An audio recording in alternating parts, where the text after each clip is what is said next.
En esta ocasión voy a compartir un tema que he titulado No hagas pataleta, haz oración.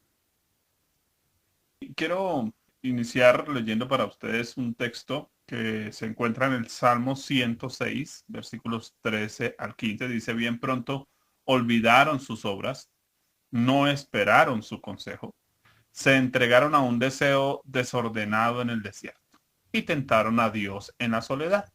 Y él les dio lo que pidieron, mas envió mortandad sobre ellos. Qué tremenda esa frase. Y él les dio lo que pidieron, mas envió mortandad sobre ellos. Qué tremendo cuando una persona a fuerza de hacer pataleta recibe lo que quiere, pero no le va a ir muy bien con lo que ha recibido. Puede suceder con muchas personas que, aún siendo creyentes, confunden la oración con hacer pataleta.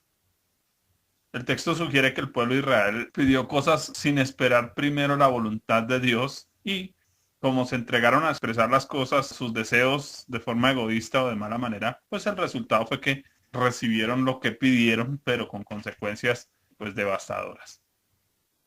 Hacer pataleta a Dios bajo la excusa de oración es peligroso.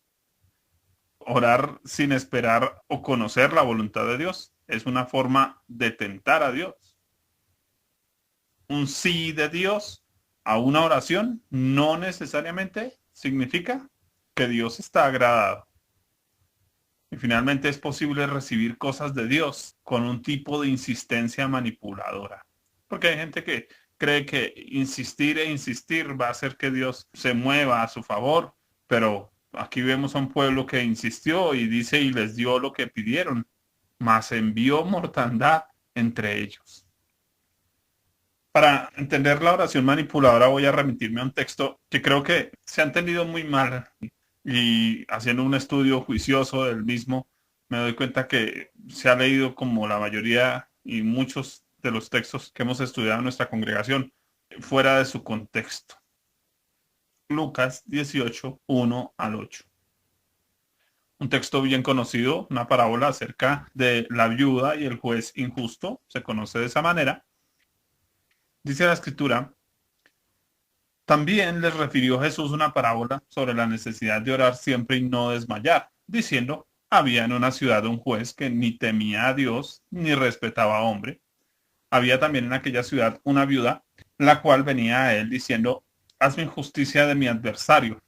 Y él no quiso por algún tiempo, pero después de esto dijo dentro de sí, aunque ni temo a Dios, ni tengo respeto a hombre, sin embargo, porque esta viuda me es molesta, le haré justicia. No sea que, viniendo de continuo, me agote la paciencia. Y dijo el Señor, oíd lo que dijo el juez injusto. ¿Y acaso Dios no hará justicia a sus escogidos que claman a Él día y noche? ¿Se tardará en responderles? Os digo que pronto les hará justicia. Pero cuando venga el Hijo del Hombre, ¿hallará fe en la tierra? Quiero que notemos la pregunta final de esa parábola, porque allí está la clave para entenderla. Pero cuando venga el Hijo del Hombre, ¿hallará fe en la tierra? Porque Jesús les habla de la fe. ¿Acaso no venía hablando de la oración? Bueno, la fe es el tema que el maestro viene tratando desde el capítulo 17 de Lucas. Observe el verso 5 del capítulo 17. Dice, dijeron los apóstoles al Señor, aumentanos la fe. Piden fe porque a ellos les parece difícil el asunto del perdón, tema tratado desde el versículo 1 al 4. Les leo el 4. Dice, y si 7 veces al día pecare contra ti y 7 veces al día volviere a ti diciendo, me arrepiento, perdóname. Después Jesús lleva el asunto de la fe al ámbito del servicio desinteresado. Versículos 7 al 10. Así también vosotros, cuando hayáis hecho todo lo que ha sido ordenado, decid, siervos inútiles somos, pues lo que debíamos hacer, eso hicimos. Luego unos leprosos aparecen y dan la oportunidad al Señor de ampliar el tema llevando el asunto de la fe a la esfera del agradecimiento. Versículos 17 al 19. Dice la escritura, respondiendo Jesús dijo, ¿No son 10 los que fueron limpiados? ¿Y los 9 dónde están? No hubo quien volviese y diese gloria a Dios, sino este extranjero. Y le dijo, levántate, vete, tu fe te ha salvado. Vemos cómo Jesús vincula la fe con el agradecimiento. Lucas, por supuesto, como un buen médico y un buen historiador metódico en su trabajo como es, acopla un diálogo con los famosos fariseos respecto a un tema más bien de carácter apocalíptico, tiempos de crisis por los que atravesarían años después, y Jesús les está advirtiendo. Jesús, en esa conversación con ellos, les invita a recordar a la mujer de Lot, quien por su incredulidad fue convertida en estatua de sal. Eso lo encontramos en el verso 32 del capítulo 17. Y les insta con esto, obviamente, a demostrar su fe, actuando contrario a lo que el mundo incrédulo hace.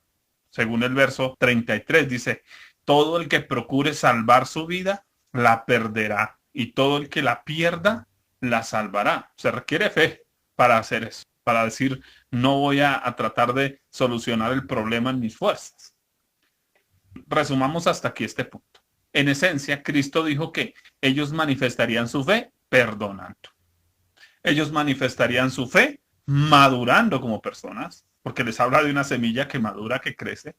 Ellos manifestarían su fe sirviendo desinteresadamente, porque alguien que sirve sin pedir nada a cambio realmente está creyendo en Dios. Manifestarían su fe siendo agradecidos y finalmente ellos manifestarían su fe negándose a sí mismos. Podría eso dar para varias predicaciones. Sin embargo, tras enumerar estos asuntos, aparece lo que es un consejo más para los fariseos, seguramente para los discípulos y por supuesto para usted, para mí, el día de hoy, en medio del acercamiento de Cristo a la tierra, porque recuerden allá el texto que leímos, cuando venga el Hijo del Hombre, hallará fe en la tierra. Él les está hablando de lo que Él quiere encontrar cuando Él vuelva. Jesús incluye una palabra transicional para entrar a lo que conocemos nosotros como el capítulo 18, pero que proviene del capítulo 17. En el versículo 1 dice, también les va a dar algo más. Pudiera sonar como les tengo que decir una cosita más. Y les va a hablar sobre la oración, que es nuestro tema el día de hoy. No hagamos pataleta, hagamos oración. ¿Qué tener en cuenta en nuestra vida de oración? Tomando el texto que tenemos por delante, Lucas capítulo 18, versículo 1 al 8, que es el que leemos y el que vamos a estudiar, encontramos en primer lugar que la oración es una necesidad humana y no una obligación divina. Algunos creen que Dios tiene la obligación de escucharlos y contestarles todo lo que quieran. Qué grave error. El versículo 1 dice, también les refirió Jesús una parábola sobre la necesidad de orar siempre y no desmayar. Si yo le pregunto, según ese versículo, ¿qué es la oración?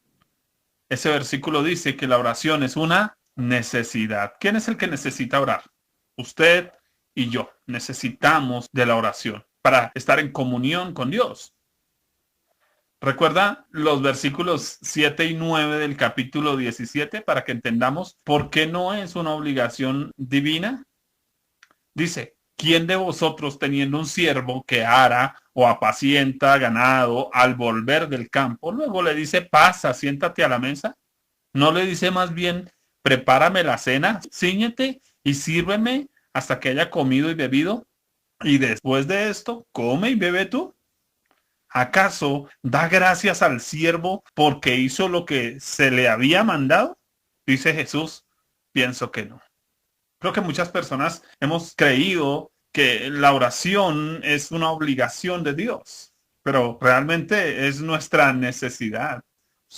Algunos creen que han hecho algún servicio para el Señor y pueden venir y reclamarle un pago por su servicio, por su obra, por su esfuerzo, por todo lo que han hecho en el campo durante el día. Y entonces llegan a decir, Señor, te he servido y estoy esperando aquí el salario. cuánto te he servido, Señor, cuántas cosas he hecho para tu reino. Y mira, Dios, no me contestas la oración. Y dice el Señor, ¿acaso da gracias al siervo porque hizo lo que se le había mandado? Pienso que no. A veces fallamos en la oración porque no la vemos como una necesidad nuestra, sino como una obligación divina, y eso hace que pidamos de manera incorrecta, que oremos de forma incorrecta. ¿Qué más debemos tener en cuenta en nuestra vida de oración?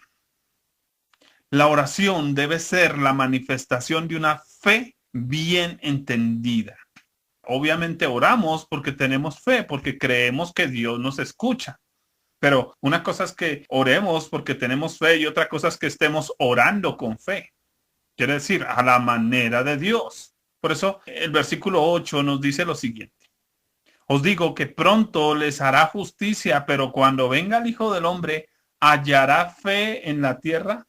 Casi que pudiéramos decir, cuando el Señor venga, la gente realmente estará confiando en Dios a través de su oración. ¿Estará la gente orando con verdadera fe cuando el Señor venga? ¿O simplemente estarán orando, pero sin fe? ¿Qué debe entender la fe? La fe entiende, primero, que Dios no es injusto. Porque Jesús va en su parábola a poner un contraste. Allí el personaje principal no es la viuda que insiste, porque él no nos está llamando a insistir, ya lo vamos a ver más adelante. El contraste es con aquel juez, con el carácter de ese juez y el carácter de Dios en contraposición.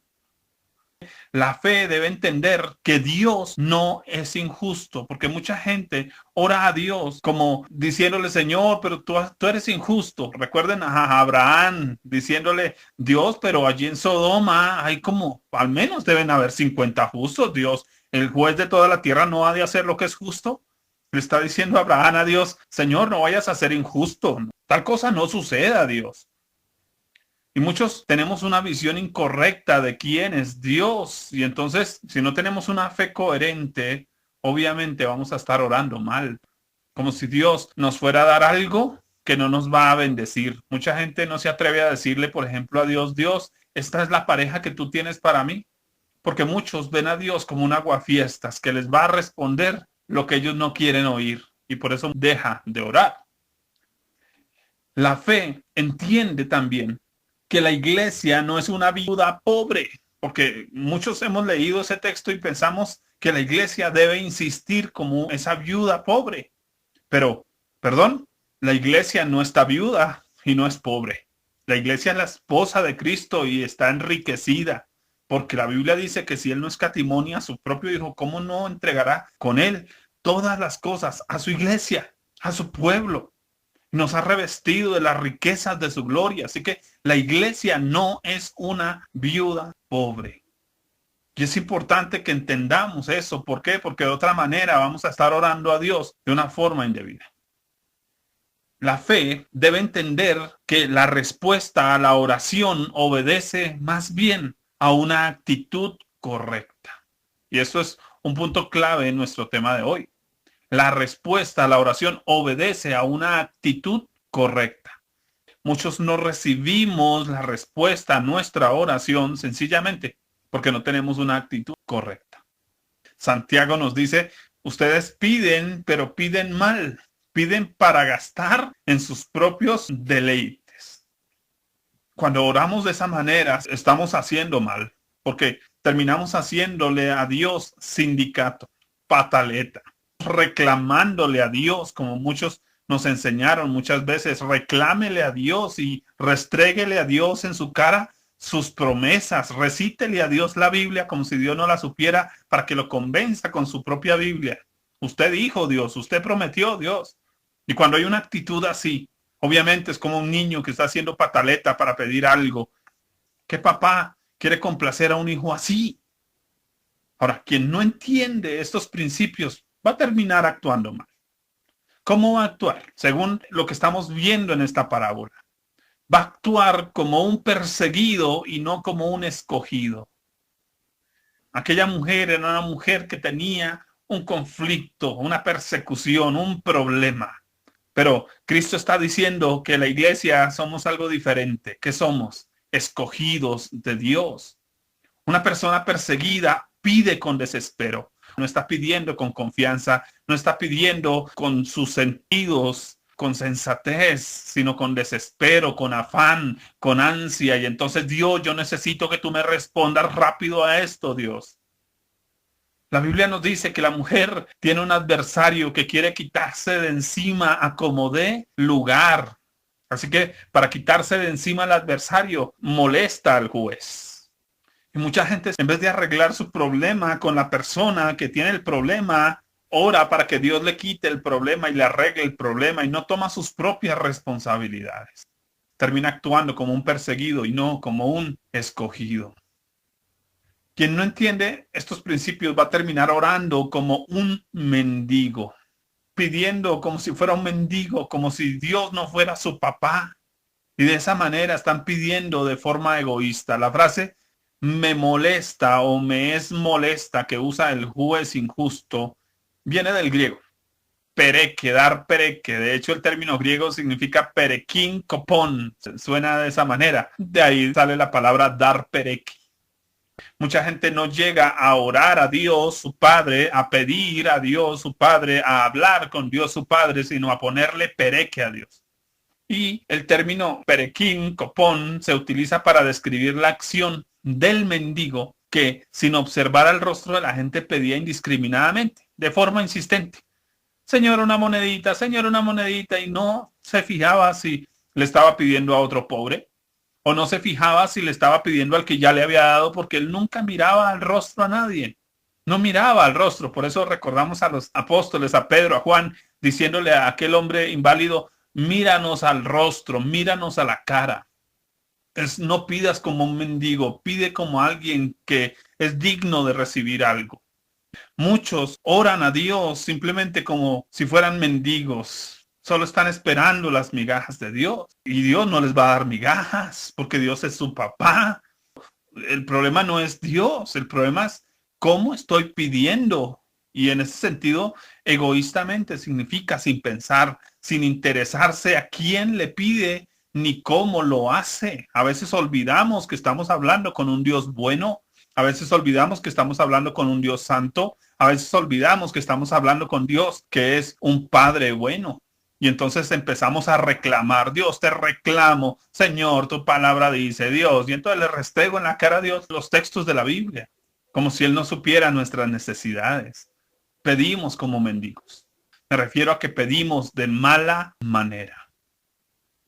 Hablando de esa mala manera, se puede estar pidiendo de manera violenta, con reclamo, con amenaza. Señor, si tú no me das esto, Dios, no te voy a servir. Yo no voy a adorarte así, Señor.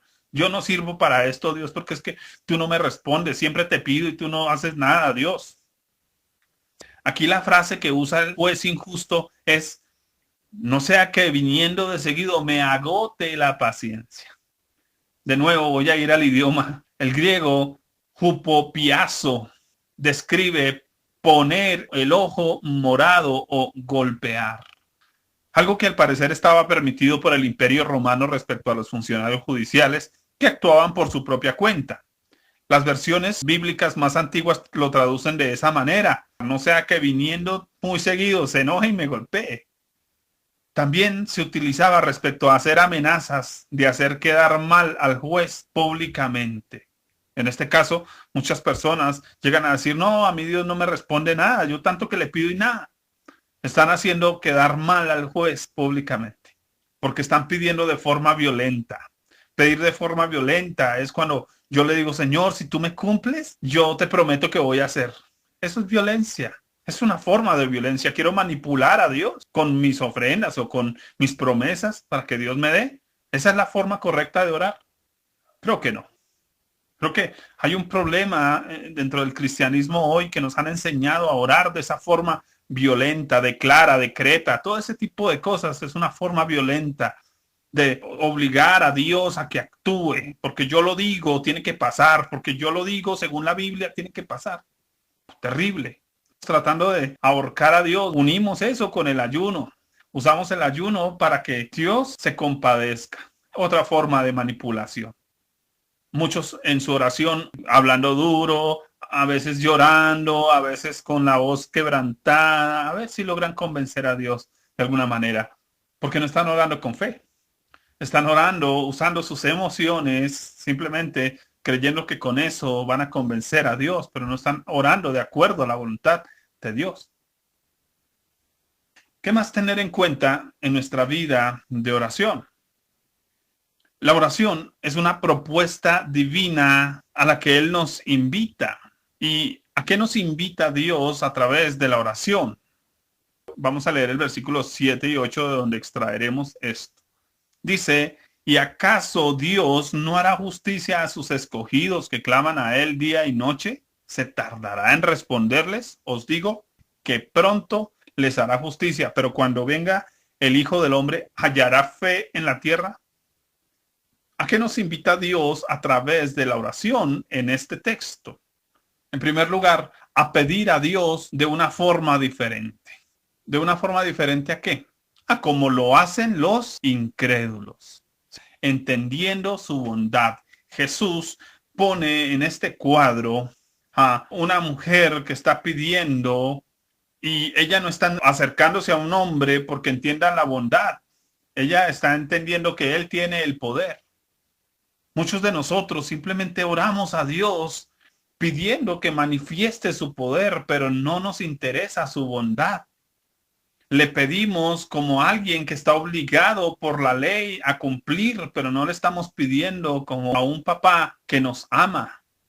Y eso daña nuestra oración. El Señor nos invita a través de esta parábola también a pedir a Dios entendiendo nuestra privilegiada posición. Pedir como hijos de Dios, como escogidos de Dios. Cuando uno ha sido escogido, tiene privilegios. Y el creyente que ha nacido de nuevo tiene el privilegio. Así que la oración no es solo una necesidad para él. La oración es un privilegio para él. En tercer lugar, aquí Jesús nos está invitando a pedir a Dios en el tiempo correcto. Atención a esto.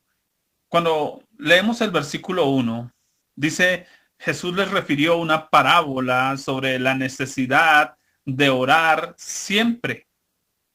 Esa palabra siempre utilizada en este versículo no está avalando la insistencia, no está diciendo insistan. El término siempre está invitando a la dependencia. Pedir a Dios en el tiempo correcto no es darle la cantaleta todos los días. No, no, no, no, no. Eso es una falta de fe. Porque si usted oró una vez y sabe que Dios lo escuchó, usted no tiene por qué orar dos veces por lo mismo. Así que no se trata de darle cantaleta a Dios hasta que responda. La palabra siempre no avala la insistencia. Por el contrario, invita a la dependencia. Usted ora a Dios porque depende de Dios. Usted sabe que Dios tiene el control. Jesús lo sabía. Recuerde que frente a la tumba de Lázaro, Jesús dijo allí en Juan 11, 41 al 42, dice, alzando Jesús sus ojos a lo alto, dijo, Padre, gracias te doy por haberme oído. Yo sabía que siempre me oyes. Usted y yo debemos recordar que Dios siempre nos oye. Otra cosa es que no siempre nos va a responder lo que queremos. Es el problema que tenemos, que muchos hemos creído que lo que yo oro, Dios tiene que contestarlo al pie de la letra. No, no, no, no, no. Dios no está obligado a contestarme. Dios me oye, pero no está obligado a darme todo lo que yo quiera. El niño a mediodía no está pidiendo galguerías, haciendo pataleta y rompiendo cosas. No, no, no, no. Porque se acerca la hora del almuerzo. Dios no le va a dar lo que quiere. Dios le va a dar lo que necesita. Y es nuestro gran problema a la hora de orar. Que muchos estamos expresándole a Dios nuestras demandas, nuestros deseos. Y muchas veces le hablamos a Dios como si fuera sordo, como si Él no nos escuchara. Hablamos con Dios sobre el recibo de la luz y terminamos de orar y nos paramos y nos vamos a buscar a ver quién nos presta el dinero. Pregunta, ¿en quién estamos confiando? Pregunta, ¿para qué oramos? ¿Sirve eso si no confiamos en que Dios proveerá? Aquí está el punto, que no creemos realmente que Dios nos oiga. Oramos muchas veces porque estamos acostumbrados a hacerlo, pero no estamos orando con la conciencia de ser oídos por Dios. Orar en todo tiempo es pedir desde una concepción clara de la eternidad, que yo entiendo que hay cosas que Dios va a usar de las respuestas a esa oración para enseñarme algo más, para enseñarme algo más. Recuerdo la historia de aquel hombre que le dice a Dios, Dios, yo te pido que me regales una naranja. Dios extiende su mano desde el cielo, saca, le dice, extiende tu mano, hijo mío, y le pone una semilla. Él dice, Señor, esto no es una naranja, Dios. Dios, esto es una semilla. Y Dios le dice, sí, es una naranja, es más, son miles de naranjas. Dios, pero eso no es lo que yo quería. Hijo mío, plántala, riégala, cuídala, y no solo tendrás una naranja, tendrás miles de naranjas. Creo que muchos de nosotros simplemente esperamos que Dios nos dé las cosas tal cual las pedimos. Y por eso tenemos afán a la hora de orar, tenemos afán de la respuesta o no nos tomamos el tiempo de esperar la voluntad de Dios. Recuerde el texto que leímos inicialmente. ¿Cuál fue el problema de ellos? Que no esperaron la voluntad del Señor. Finalmente, podemos pensar que debemos pedir a Dios bajo una condición de fe. El texto en el versículo 1 sigue diciendo la necesidad de orar siempre y no desmayar. Desmayar es pedir sin la fuerza necesaria. Significa sin fe o impulsado por algo que está fuera de la ley. Eso se traduce de la palabra desmayar. Pedir fuera de la ley, sin la fuerza suficiente para que eso se cumpla. Si yo reúno un poco de hojas verdes y les aplico gasolina encima y pongo un fósforo, seguramente bota una llamarada y se apaga. ¿Por qué? Porque no se reúnen las condiciones. Para que prenda la fogata necesito hojas secas, no hojas verdes. Así que pedir desmayando significa sin las condiciones adecuadas. Y creo que muchos de nosotros oramos sin las condiciones adecuadas. En el caso de la viuda, se dice que ella buscaba que el juez le arreglara un problema con un adversario. La palabra que se traduce como adversario del griego antidikos describe a un enemigo con el que no se tienen problemas legales. Quiero que lo piense un momento. Aquella mujer tiene problemas que no son legales, pero está buscando un juez que los convierta en algo legal. De ahí que lo que la dama está haciendo según la parábola de Jesús y que los fariseos están entendiendo es que ella está insistiendo por algo ilegal a un juez romano. ¿Por qué entendemos que era un juez romano? Lo que Jesús está planteando aquí. Porque los judíos no juzgaban de forma individual. Ellos para juzgar siempre tenían un concilio de ancianos. Pero ella está yendo aquí a un solo juez. Significa que era ese tipo de juez que usaban los romanos y que ellos creían soberanos sobre las situaciones. Aquella mujer está pidiendo algo ilegal a aquel juez, igual de ilegal. Qué tremendo. De ahí que desmayar signifique sin argumentos legales. Ella no tiene argumentos para pedir lo que está pidiendo. Ella está fuera de la voluntad de la ley misma. Por eso es la demora del juez injusto. Porque puede que él esté simplemente esperando un soborno. Porque mucha gente cree que puede sobornar a Dios, pero no. Yo no soborno a Dios en mi oración. Señor, mira, si tú no lo haces, Dios, me voy de la iglesia. Si tú no lo haces, Dios, voy a dejar de leer la Biblia. Si tú no lo haces, Dios. Y entonces hacemos pataleta y no oración. Como la mujer parece no tener con qué sobornar al juez, aplica una práctica gentil o no judía, una práctica mundana para manipular. Algo que obviamente no va a funcionar con Dios. Pues manifiesta una actitud incrédula y sobre todo que hay ignorancia. Y cuando usted ignora la voluntad de Dios, usted va a orar contra la voluntad de Dios. Cuando usted no conoce la ley de Dios, la palabra de Dios, Usted va a orar en contra de la voluntad de Dios. De esta manera, Jesús va planteando que los creyentes debemos pedir a Dios de una forma diferente. Primera de Juan 5, 14 al 15 dice, y esta es la confianza que tenemos en Él, los creyentes, los cristianos, que si pedimos alguna cosa conforme a su voluntad, Él nos oye. Y si sabemos que Él nos oye en cualquier cosa que pidamos, sabemos que tenemos las peticiones que le hayamos hecho. Respuesta. Espero que entienda usted la clave de esto que hoy hemos estudiado. Jesús está planteando pedir de acuerdo a la voluntad de Dios. Allí en esa parábola, ni la mujer está haciendo bien, ni el juez está haciendo bien.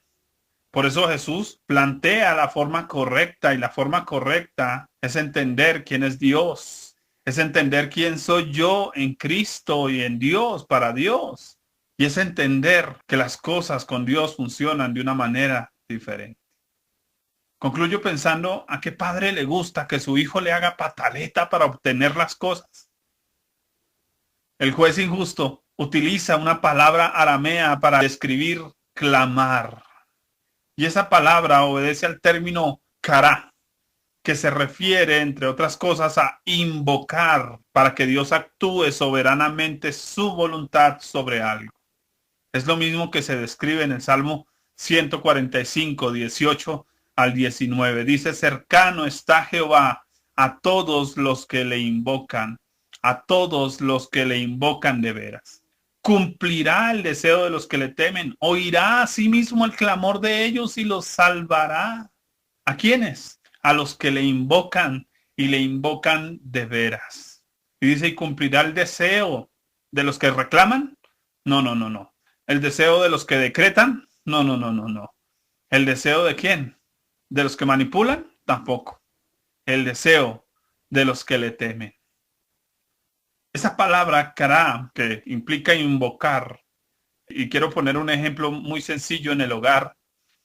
Yo estoy en el comedor de mi casa y por la rendija de la puerta entró un recibo de la luz. Mi esposa ve que entra el recibo, toma el recibo y se viene de manera silenciosa, lo pone sobre la mesa y dice, mira tu recibo. No tuvo que manipularme, no tuvo que gritarme, no tuvo que decir, tú eres un marido que tienes que cumplir porque tu responsabilidad es pagar ese recibo. No, no, no, no. Ella simplemente tomó el recibo y lo trajo de manera silenciosa y lo presentó ante mí. De esa manera me invocó. Quiere decir, llamó mi atención hacia algo específico, hacia el recibo. Y yo, como esposo, conozco la responsabilidad que tengo que cumplir. Exactamente eso es lo que significa invocar. Muchas veces simplemente es decir, Dios, delante tuyo te presento mi necesidad, mi situación. La presento ante Él con respeto, con amor, con confianza, porque entiendo que Él es mi papá, porque entiendo que Él cuida de mí, porque entiendo que Él conoce mis necesidades antes que yo le pida.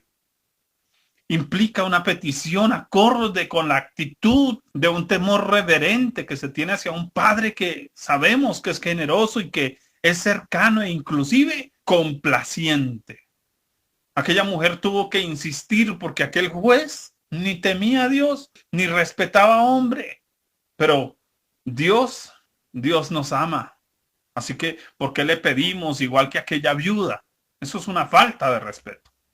El Salmo 34, 17 al 18 dice, claman los justos y Jehová oye y los libra de todas sus angustias. Cercano está Jehová a los quebrantados de corazón y salva a los contritos de espíritu. Le hago una pregunta. ¿Hace usted oración o hace pataleta? Le hago una siguiente pregunta. Cuando Cristo regrese, ¿le va a encontrar a usted confiando en Él o haciéndole reclamos? Medite en esta palabra el día de hoy. ¿Hace usted oración o hace usted pataleta?